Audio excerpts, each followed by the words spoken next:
Everyone wants the exciting business. The app, the startup, the thing that gets written up in a magazine and pitched on a stage in front of investors who write checks with a lot of zeros. Here's what nobody tells you about that business. 90% of startups fail within the first 5 years. The ones that make it, the ones you read about, are the exceptions that survived long enough to become the story. Meanwhile, across town, someone is getting quietly rich cleaning office buildings. No press coverage, no pitch deck, no Instagram announcement. Just a contract. Renewed every year. Like clockwork. This is the math behind boring businesses, and why they keep producing millionaires at a rate that flashy businesses almost never match. Meet someone you've never heard of. His name is Robert. He's 34. In 2018, he bought a small commercial cleaning company for $85,000.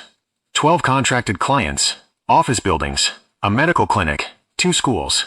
Annual revenue, $1.1 million. Net margin, thin, around 8%. That's $88,000 a year. Not spectacular, not the kind of number that gets you on a podcast. But here's what Robert understood, that most people don't. Boring businesses have boring customers. And boring customers don't leave. In 6 years, Robert lost 2 clients. He replaced them in the same month. His revenue has grown 23% since he bought the company. Not because he reinvented anything, but because he showed up. Every time. Without fail. By 2024, that $85,000 investment is worth $340,000. He didn't build a product. He didn't raise funding. He bought a system that was already working, and he kept it working. This is the pattern behind almost every boring millionaire story you've never heard.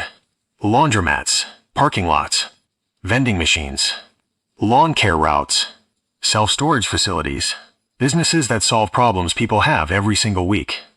Regardless of what the economy is doing, recession-proof in a way no app has ever been. The failure rate of businesses like these? Historically under 20%. Compare that to the 90% failure rate of startups chasing the next big thing. The boring business doesn't promise you everything.